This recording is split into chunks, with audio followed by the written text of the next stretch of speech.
इब्तिदाए रब्बे रहमान के नाम से जो दिलों के भेद खूब जानता है। नाजरीन, आप देख रहे हैं प्रोग्राम सरजंग अजहर थिराज के साथ और मैं हूं आपका मेज़बान। कुफर टूटा खुदा खुदा करके पाकिस्तान FATF की शराइत मुकम्मल करने में कामयाब रहा, लेकिन अभी तक ग्रे लिस्ट से बाहर नहीं आया और ना ही वाइट लिस्ट में गया है। दूसरी जानिब पाकिस्तान की हुकूमत IMF को मनाने की कोशिश कर रही है, नया बेल आउट पैकेज लेने की कोशिश में है। नाजरीन, पाकिस्तान ग्रे लिस्ट में क्यों गया?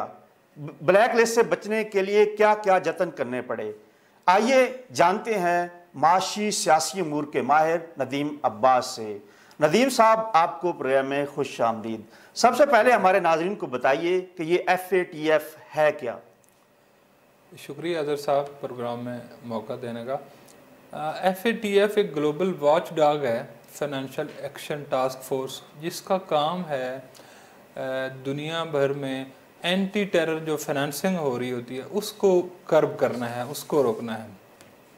2017 में और जब इंडिया के अंदर कुछ वाक़यात हुए थे जिसमें वो उनका बम्बई अटैक हुआ था, पार्लियामेंट के अंदर हमला हुआ था और एक दो और अटैक जो उनकी बेसिस पे हुए थे जिसमें हमारे अजमल कसाब का जिक्र भी आया था।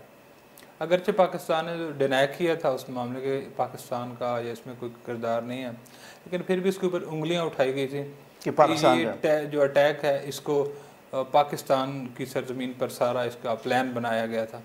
तो उस वक्त पाकिस्तान के ख़िलाफ़ कुछ कंप्लेंट्स गई थी, जिसको मद्देनज़र रखते हुए FATF ने पाकिस्तान समेत कोई दुनिया के और भी बहुत सारे कोई 11-12 ममालिक को ग्रे लिस्ट में डाला था जहाँ पे मशकूक सरगर्मियाँ हो रही थी। तो इस बिना पे ये और उस बेसिस के ऊपर वो मज़ीद तफ्तीश करती है और उसके लिए हर रियासत के ऊपर जिसको वो ग्रे लिस्ट में डालती है उनके ऊपर पाबंदियाँ लगा देती है कि आप ये एक्शन करें ताकि आपके मुल्क के अंदर ये जो इलीगल जो फाइनेंसिंग है दहशत गर्दों को वो रुक सके। तो उस हवाले से ये FATF काम करती है और पाकिस्तान का नाम भी इस हवाले से इसमें डाल दिया गया था। इसमें कितने ममालिक हैं ये जो तंजीम है? ये वैसे तो ग्लोबल है, इसमें तो दुनिया के तमाम ही सिविलाइज्ड कंट्री जो भी हैं उसमें आलमोस्ट सारे शामिल हैं। इसमें सबसे यही जो वॉर ऑन टेरर दुनिया में चल रही थी, दहशत गर्दी के ख़िलाफ़ एक जंग, तो उसमें तमाम ममालिक ही इसका हिस्सा थे और दुनिया के हर ममालिक यही चाह रहा था कि ये जो दहशत गर्दी का नासूर है ये हमारे मुल्क में ना पनपने ना पाए। उसमें चाइना ने भी बहुत बड़ा काम किया, पाकिस्तान के अंदर भी इस पर काम हो रहा था। तो कुछ मशकूक सरगर्मियों की वजह से पाकिस्तान को इस खाते में डाल दिया गया था और अगर पाकिस्तान को मज़ीद ग्रे लिस्ट में डाला जाता या ब्लैक लिस्ट में तो उसके बहुत सारे नुकसानात होने थे। हमारे ऊपर जो GSP+ स्टेटस है और कुछ और मराद जो पाकिस्तान को मिली हुई थी वो ख़तरे में पड़ जानी थी और हमारे ऊपर मज़ीद जो है वो पाबंदियों का ख़दशा था। तो ये एक अच्छा स्टेप है कि पाकिस्तान इस ग्रे लिस्ट से बाहर निकलने जा रहा है। ये ब्लैक लिस्ट या ग्रे लिस्ट में रहने वाले ममालिक को क्या नुकसान होते हैं? ग्रे लिस्ट में रहने वाले को तो तकरीबन वार्निंग साइन ही दिया जाता है। ब्लैक लिस्ट वालों का तो नुकसान ज़्यादा होते हैं, उनके ऊपर तो वो पाबंदियाँ लागू कर दी जाती हैं। इनको थ्रेट अलर्ट जिस तरह के होते हैं वो जारी किए जाते हैं कि आप लोगों के अंदर ये मशकूक सरगर्मी है। तो उसमें पाकिस्तान को उन्होंने कोई 30 के करीब ऑप्शन दिए थे और पॉइंट्स दिए थे कि इनके ऊपर अमल दरामद करें, जिसमें मतलब जितने भी हमारे पाकिस्तान में मजहबी जमातें हैं और जो पॉलिटिकल जमातें हैं या दीगर जो नेशनलिस्ट जमातें हैं उनके ऊपर चेक रखने के लिए इनको कहा गया कि इनकी जो सरगर्मियाँ हैं और उनकी जो फाइनेंसिंग एक्टिविटीज़ हैं उनके ऊपर आप चेक रखें और उनका रिकॉर्ड रखा जाए ताकि और हमें पेश करें ताकि हमें यकीन हो कि यहाँ पे ये इलीगल फाइनेंसिंग नहीं हो रही। तो अल्हम्दुलिल्लाह पाकिस्तान 25 तकरीबन उनके आलमोस्ट तमाम जो नुकात हैं उन पर अमल दरामद करने में कामयाब हुआ है, जिसके बाद अभी जो चंद दिन कबल जो FATF का इजलास हुआ है जर्मनी के अंदर, वो वहाँ पे उन्होंने पाकिस्तान को ये सिग्नल दे दिया कि हम आपको ग्रे लिस्ट से निकालने लगे हैं और इसका जो बाज़ाब्ता ऐलान है वो उनकी एक टीम पाकिस्तान में आएगी और वो यहाँ पे सूरत हाल का जायज़ा लेने के बाद ऐलान करेगी। ठीक है, ये 2017 में पाकिस्तान FATF नून लीग के दौर में गया, इसका क्रेडिट सारे ले रहे हैं कि ग्रे लिस्ट से निकालने में हम कामयाब रहे हैं, ये असल क्रेडिट है किसका? नून लीग उस वक्त इमरान खान, वज़ीर आज़म नवाज शरीफ जो थे, उन्होंने एक बयान भी दिया था, शायद सबको याद हो गया, हमें अपना घर ठीक करना पड़ेगा। तो वो बेसिकली इशारा इसी साइड की तरफ ही था कि हमारे घर के अंदर मसाइल हैं और हम इन एक्टिविटीज़ में इन्वॉल्व हैं। पाकिस्तान के ऊपर अफ़गानिस्तान भी इल्ज़ामात, मेरे ख्याल है आपका इशारा डॉन लीग्स की जानिब है। जी, डॉन लीग्स की तरफ है, और डॉन लीग्स में भी यही चीज़ें जिक्र की गई हैं कि उस वक्त के प्राइम मिनिस्टर ने हमारी जो सिक्योरिटी इस्टेब्लिशमेंट है उसको यही कहा था कि हम अपने घर को ठीक करें, हमारे ऊपर जो लोग उंगलियां उठा रहे हैं, इंडिया है या अफ़गानिस्तान है या और ममालिक हैं, तो हमें वो ठीक करना पड़ेंगी। तो उसके बाद अगरचे हुकूमत और इस्टेब्लिशमेंट के दरमियान दूरियां पैदा होना शुरू हुई, लेकिन वही मामला था। और उसके बाद फिर हमारे इस्टेब्लिशमेंट ने ये रियलाइज़ किया कि हमें ये चीज़ें कम करना पड़ेंगी, क्योंकि हमारे ऊपर इंटरनेशनल प्रेशर बहुत पड़ गया था। और अल्हम्दुलिल्लाह फिर हुआ कि आपने देखा कि जमात दावा के जो लीडर हैं उनको भी सज़ा हुई, उनकी जो दूसरी लीडरशिप थी उनको भी सज़ाएँ हुई। तो हमने रियलाइज़ करवाया ग्लोबल कम्युनिटी को कि पाकिस्तान जो है दहशत गर्दों के ख़िलाफ़ सख्त एक्शन ले रहा है और हमारा कोई सॉफ्ट कॉर्नर नहीं है। और कश्मीर का जो मामला था वो भी ज़ाहिर है बाढ़ लग चुकी थी, बॉर्डर के ऊपर बड़ी सख्ती थी, तो वो मामला तो ऐसा हमने दुनिया को दिखाया कि जी अब हमारा इसमें कोई लिंक नहीं है। और वो चैप्टर क्लोज़ हुआ, उसके साथ ही दुनिया ने भी देख लिया और फिर वो शिकायत भी हमारे ख़िलाफ़ आना बंद हुई। तो इस वजह से अब हम ग्रे लिस्ट से बाहर निकलने लगे। पाकिस्तान वाइट लिस्ट होता है तो पाकिस्तान को क्या फ़ायदा होगा? इसका बेनिफिट ये होगा कि ग्लोबल कम्युनिटी का एतमाद पाकिस्तानी हुकूमत के ऊपर और पाकिस्तानी नेशन के ऊपर बिल्ट होगा। तो उसमें थोड़ी सी इन्वेस्टमेंट में भी बेहतरी आएगी, इन्वेस्टर भी पाकिस्तान आएंगे, और जो यूरोपियन यूनियन के साथ हमारा GSP+ स्टेटस है वो भी रिवाइव होने लगा है, और उन्होंने सिग्नल दिया है कि हम अब इसके बाद GSP+ स्टेटस के ऊपर भी मज़ीद काम करके इसको बहाल रखेंगे, क्योंकि उसके अंदर हमें खसूसी मराद हासिल हैं, क्योंकि हम टेररिज्म के ख़िलाफ़ जंग में हिस्सा ले रहे थे और पाकिस्तान में जो दहशत गर्दी के वाक़यात जारी थे उस वजह से हमारी इकानमी मुतासर हुई, जिस वजह से यूरोपीय यूनियन ने हमें ये GSP+ स्टेटस दिया था। तो अब ये इंशाल्लाह हालात बेहतर हो जाएंगे और मईशत के लिए ये अच्छी नवीद साबित होगी। पाकिस्तान को आइंदा ग्रे लिस्ट या ब्लैक लिस्ट में जाने से बचने के लिए क्या क्या इक़दाम करने चाहिए? ये पाकिस्तानी के लिए फ़ायदा है या नुकसान है? पाकिस्तान मेरे ख्याल में अब आइंदा ये नौबत नहीं आएगी हम, क्योंकि उन इक़दाम पर 27 और जो 30 इक़दाम उन्होंने हमें नुकात पेश किए थे उन पर हमने अमल दरामद कर दिया है, और हम मुस्तकबिल में कोई ऐसी गलती दोहराने नहीं जा रहे कि जिससे हमारी रियासत को या मुल्क को मसाइल से दो चार हो। क्योंकि अगर दोबारा हम इन कामों में हमने अगर ये जो दहशत गर्द हैं, ये जो तंजीमें हैं मजहबी या जो भी सो कॉल्ड नेशनलिस्ट हैं जो भी, तो इनको अगर हमने दोबारा रिलैक्सेशन दी और दोबारा यही चीज़ें ग्लोबल मीडिया पे आई और हमारा फिर तशख़्ख़ुस जो है और हमारे में बहुत ही डैमेज होगा, मेरा नहीं ख्याल कि हमें आइंदा इस किस्म की मसला दरपेश आएगा। ये पूरे मामले में भारत का क्या किरदार रहा और पाकिस्तान के जो दोस्त ममालिक हैं उन्होंने हमारी क्या मदद की? पाकिस्तान के दोस्त ममालिक का इसमें बहुत ज़्यादा कंट्रीब्यूशन है। चाइना का एक कंट्रीब्यूशन है, उसने कहा कि जी हम पाकिस्तान को जो है वो दहशत गर्दों के रहमो करम पे नहीं छोड़ सकते, हमें इस मुल्क को साथ लेके चलना पड़ेगा। चैलेंजेस नो डाउट पाकिस्तान में दरपेश थे, क्योंकि दहशत गर्दी के ख़िलाफ़ एक बहुत बड़ी जंग लड़ी है हमने। 9/11 से लेकर आनवर्ड ये 20 साल हो गए थे। अफ़गानिस्तान में अमेरिका चला भी गया, फिर भी चीज़ों के मामलात थे, तो उस वजह से फिर कुछ वेस्ट को भी जाके ओपिनियन बिल्ड की। ये बिलावल भुट्टो जरदारी साहब जब आए हैं तो इन्होंने फिर बड़े दौरे किए हैं, आपने देखा होगा।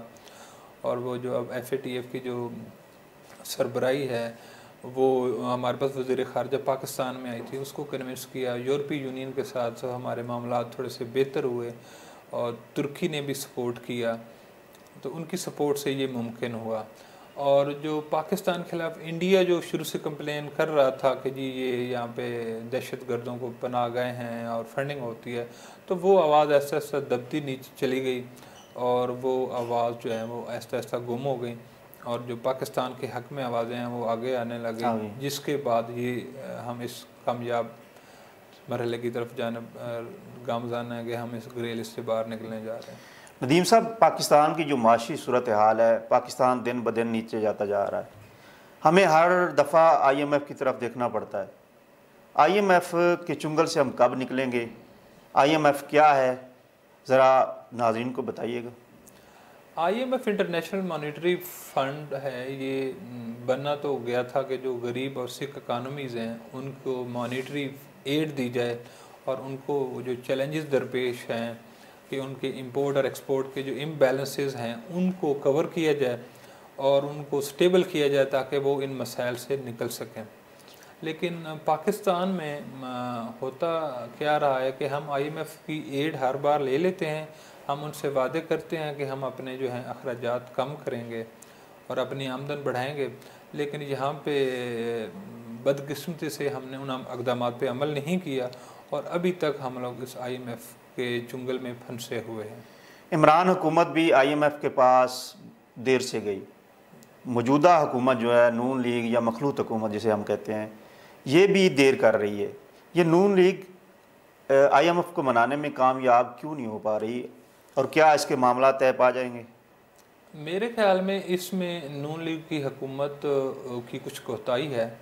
पहले जब भी हमारे IMF के साथ मुज़ाकरात होते तो वो एक डेलीगेशन लेवल पे टॉक्स होती थी जिसमें हमारी फाइनेंस मिनिस्ट्री और ट्रेड मिनिस्ट्री और कैबिनेट डिवीज़न जो है इकनॉमिक अफेयर डिवीज़न है, इनके जो बड़ी क्वालिफाइड टीम साथ जाती थी जो जाके उनके साथ टॉक्स करती थी और उनको मनाती थी हर टॉपिक के ऊपर और वो इनकी बात सुनते भी थे। इस दफ़ा हुआ क्या कि मुफ्ता इस्माइल साहब जो है वो अकेले ही जाके मुज़ाकरात करने चले गए हैं कि मैं जाऊंगा, मैं उन्हें बताऊंगा जी मैं पाकिस्तान सोलो फ्लाइट फाइनेंस, हाँ तो सोलो फ्लाइट की, तो इसकी बात वो कन्विंस करने में कामयाब नहीं हुई क्योंकि ये अभी फ्रेश आए थे, इसके पास इतना इंफॉर्मेशन नहीं थी इकानमी की अफेयर्स की जो ग्रेव सिचुएशन थी। तो ये गए हैं तो इसको उन्होंने लिफ्ट नहीं करवाई, उन्होंने पहले ही अपने मुतालबात पेश कर दिए कि इसको अपना करेंसी का जो आपकी रुपी अंडर वैल्यू है इसकी आप उसको बेहतर लाएं, आप अपने फ्यूल की जो आपने सब्सिडी दी हुई है उसको आप ख़त्म करें और इसमें जो पावर की बिजली के जो सब्सिडी है इसको ख़त्म करें। तो उन्होंने पाकिस्तानी जो नई हुकूमत है उसके ऊपर बर्डन डाल दिया है और अब आप देख रहे हैं कि हमने 2 दफ़ा एक अच्छी खासी पेट्रोल की कीमतों में इजाफा किया है और अंडरस्टूड कि बिजली की कीमतों में भी हमने बहुत सारा इजाफा किया है, लेकिन फिर भी IMF नहीं मान रहा। तो ये मैं पेट्रोल 3 दफ़ा बढ़ा है जी, 3 दफ़ा बढ़ चुका है। तो ये 3 दफ़ा बढ़ने के बावजूद और बिजली की कीमतों के बावजूद भी IMF नहीं मान रहा, तो ये कोताही सरासर जो है ये मुफ्ता इस्माइल और शहबाज हुकूमत के खाते में आती है। ये डॉलर की कीमत भी बढ़ती जा रही है, इसकी परवाज़ रुक ही नहीं रही, इसको कैसे लगाम दे सकते हैं हम? डॉलर की ये मुल्क में जो अनसर्टेनिटी चल रही है कि कुछ लोग ये कह रहे हैं कि जी हुकूमत इत्तेहादी हुकूमत से मामला संभल नहीं रहे, हमें फिर इलेक्शन की तरफ जाना होगा, तो ये कन्फ्यूजन भी एक है जिस वजह से डॉलर की जो है कन्फ्यूजन, डॉलर के रेट बढ़ रहा है, डॉलर की जो डिमांड है उसमें इजाफा हो रहा है। दूसरा हमारे IMF के साथ मामलात भी क्लियर नहीं हो रहे कि कब डील होगी, क्या होगा, मुज़ाकरात चल रहे हैं जब से ये हुकूमत आई है। तो ये कन्फ्यूजन जब तक रहेगी और जब तक ये हुकूमत का हम उसको क्लियर नहीं पैगाम देते, पूरे मैसेज नहीं जाता कि जी ये हुकूमत अपनी टर्न पूरी करेगी, तो उस वक्त तक ये अनसर्टेनिटी जारी रहेगी और रुपया जो है हमारा वो नीचे जाता रहेगा। ये चीन है, सऊदी अरब है या दूसरे हमारे दोस्त ममालिक हैं, ये हमारी मदद को क्यों नहीं आ रहे? ये ममालिक हम लोग एक दफ़ा मदद कोई देता है, 2 दफ़ा मदद को आता है, 3 दफ़ा हमारी अब हर दफ़ा कोई भीख नहीं देता जी, हर दफ़ा कोई भीख नहीं देता। अब इन्हें पता हो गया कि हम प्रोफेशनल बकारी बन चुके हैं, वो हर दफ़ा इमदाद लेंगे फिर कहेंगे ये, लेकिन वादे नहीं करते, कमिटमेंट नहीं करते, तो इसलिए अब उनकी तरजीहात चेंज हो गई हैं। अब अफ़गानिस्तान जंग की वजह से अमेरिका चला गया है, मिडल ईस्ट की भी इंटरेस्ट नहीं रही, वो अपने मामलात में है। तो अब हमें इमदाद देने वाला जो चक्कर है वो ख़त्म हो चुका है। यानी हमारी वो अहमियत नहीं रही जो पहले थी। ऑफ कोर्स उस वक्त हमारे पड़ोस में जंग थी, उसमें अमेरिका भी शामिल था, यूरोपीय यूनियन भी शामिल थी, ग्लोबल एक पूरा चीज़ें थी। उस वक्त हमें कुछ ना कुछ इमदाद मिल रही थी। अब अमेरिका यहाँ से निकला है तो आपने देखा कि हमारे वज़ीर-ए-आज़म का वो फ़ोन कॉल भी सुनना गवारा नहीं कर रहा था। नई हुकूमत आई है तो उसके साथ भी मेरा नहीं ख्याल कि उसके कोई वज़ीर ख़ारजा ने तो बात की है। अमेरिकन सदर का कोई बयान या इस तरह की कोई चीज़ें कोई ख़ास हुई नहीं, क्योंकि अब उन्हें हमारी ज़रूरत नहीं रही है। जबकि हम उम्मीद कर रहे हैं वही अमेरिका हमारे नीचे लगा हुआ है, फंसा हुआ है अफ़गानिस्तान में, उसे हमारी ज़रूरत है, हमें एड देगा, नहीं। जबकि वही अमेरिका यूक्रेन को एड दे रहा है। अब उसकी तरजीहात बदल गई हैं और अब हमें भी कुछ सोचना होगा कि हम अपने रेवेन्यू बेहतर करें, अपने इनकम बेहतर करें, अपने अखराजात को कम करें। लेकिन हम उस साइड पे नहीं जा रहे और मसाइल दिन ब दिन। हम ये किस तरीके से कर सकते हैं, अपने अखराजात कम, अपना रेवेन्यू बेहतर कर सकते हैं? हम उसमें मादरत के साथ शहबाज शरीफ साहब ने पैगाम तो दिया कि हम कौम पेट पर पत्थर बांध के मैं ये फ़ैसला मुश्किल कर रहा हूँ, लेकिन ये अवाम के ऊपर तो मुश्किल फ़ैसले मुसलत किए जा रहे हैं। बिजली बढ़ा रहे हैं, पेट्रोल की कीमतें बढ़ा रहे हैं, लेकिन जो हमारी अशराफिया है जिसमें मिलिट्री है, हमारी ब्यूरोक्रेसी है, हमारी जस्टिस है, अदलिया है और हमारे सियासतदान हैं, इनकी मराद में इजाफा हुआ है। आप देख लें पीछे रिकॉर्ड के, अभी इन्होंने जजेस को भी मराद दी, ब्यूरोक्रेसी को भी मराद दी, तो उस क्लास को मराद दे रहे हैं और गरीब आदमी के ऊपर बर्डन डाल रहे हैं। तो इस हिसाब से ये मामला तो बेहतर होते नज़र नहीं आते। हमें अपने दिफा के बजट में कट लगाना पड़ेगा, हमें ब्यूरोक्रेसी की जो लग्जरीज़ हैं, जो उनके अयाशी हैं, उनको जो फील्ड सब्सिडीज़ हैं वो बंद करना पड़ेंगी, सियासतदानों की बंद करना पड़ेंगी। फिर हमें वो अखराजात कम करने पड़ेंगे, फिर ही हालात बेहतर होंगे। अगर हमने एज़ इट इज़ पॉलिसी जारी रखी तो ये हमें कुछ अर्से बाद मज़ीद IMF की ज़रूरत पड़ेगी और हम डिफ़ॉल्ट की तरफ जा रहे हैं इस सूरत हाल में। अगर हमने डिफ़ॉल्ट से बचना है तो हमें अपनी हर चीज़ को कम करना पड़ेगा। अगर IMF का पैकेज मिल जाता है, दूसरे ममालिक से इमदाद भी मिल जाती है, तो आपकी नज़र में क्या पाकिस्तान की जो माशी सूरत हाल है बेहतर हो जाएगी और क्या ये हुकूमत मुल्क को मसाइल से निकालने में कामयाब हो जाएगी? मुल्क के मसाइल का जो मेजर मसाइल यही हैं कि हमारी आमदन कम है, अखराजात ज़्यादा हैं। अब ये नई हुकूमत ने वैसे तो जो लग्जरी इंपोर्ट्स थी उसके ऊपर पाबंदी लगाई है कि हम चीज़ें नहीं लेंगे, लेकिन वो फ़ैसला बहुत बड़ा फ़ैसला था। अगर उसके ऊपर सही तरह इम्प्लीमेंट हो जाए। हाँ, इम्प्लीमेंटेशन नज़र नहीं आ रही। असल में हुकूमत को लोग संजीदगी से नहीं ले रहे। अगर ये फ़ैसला सही तरीके से अनाउंस किया जाता और उस पर अमल दरामद तो हमारी मार्केट बेहतर हो जाती, मार्केट सेंटिमेंट्स बेहतर हो जाने थे। लेकिन मेरे ख्याल में ये स्टंट ही था और इसमें जो है अमल दरामद नहीं होना, और जिस वजह से ये सूरत हाल वैसे की वैसे ही रहेगी। हमें अपने जो है अखराजात कम करना पड़ेंगे। हमें इस वक्त जो है सूरत हाल को देखते हुए अपने अखराजात कम करना पड़ेंगे, अदरवाइज़ यही सूरत हाल बरकरार रहेगी। और ये चंद अगर आ भी जाएंगे कुछ डॉलर्स तो इससे हमारे देर पा मुमकिन नहीं है तरक्की। देर पा तरक्की के लिए ज़रूरी है कि हम अपने अखराजात कम करें, अपने ब्यूरोक्रेसी की अयाशियाँ कम करें, हम अपने फ़ौज का बजट थोड़ा सा कम करें और इस हिसाब से हमारे मामलात बेहतर होंगे। हम अपनी आमदन कैसे बढ़ा सकते हैं? आमदन के मामलात तो ये है कि हम एक तो अपना जो इमेज है प्रोग्रेसिव वो दुनिया के सामने पेश करें। ये हमारे यहाँ जो दहशतगर्दी हम कह रहे हैं कि जी अमेरिका चला जाएगा तो दहशतगर्दी के वाक़यात में कमी आ जाएगी, मादरत के साथ वो नहीं है। अभी भी बलूचिस्तान में और हमारे जो ट्राइबल इलाके हैं वहाँ पे अभी भी ये मामला जारी हैं, अभी भी दहशतगर्दी का सिलसिला है। तो ये नामालूम दहशतगर्दी वाली चीज़ें ख़त्म होनी चाहिए। एक तो अमन लाना होगा मुल्क में, और ये जो हमारे मुल्क में कुछ अरसे के बाद कोई ना कोई एक अनहोना वाक़या हो, एक ऐसा वाक़या हो जाता है कि फिर वो मुल्क को बेहतर एक्सपोर्ट बढ़ानी पड़ेगी, हमें अपने अमन लाना पड़ेगा और ज़राअत पर तवज्जो देना पड़ेगी, एजुकेशन पे वो देना पड़ेगी तवज्जो, और अपने जो है दिफाई अखराजात को कम करना पड़ेगा। आपके ख्याल में हुकूमत पर कोई यकीन क्यों नहीं कर रहा, या असल में एक तो हुकूमत का क्योंकि टाइम पीरियड कम है, और दूसरा जो है हमारी कुछ एस्टेब्लिशमेंट में भी मुझे तो कन्फ्यूजन नज़र आ रही है कि कुछ लोग पीटीआई के सपोर्टर हैं और कुछ लोग नून लीग को सपोर्ट कर रहे हैं। तो बहुत सी अजीब किस्म की कशमकश और कन्फ्यूजन है, जिस वजह से ये जो हुकूमत है ये अपनी प्रेजेंस और अपनी अथॉरिटी शो नहीं कर पा रहे। ये मामलात हैं जिस वजह से हम लोग जो है इकनॉमिकली और पॉलिटिकल कंडीशन जो है वो मुल्क की नीचे दिन ब दिन ख़राब होती जा रही है। तो ऐसे हालात में एक आम आदमी को क्या करना चाहिए?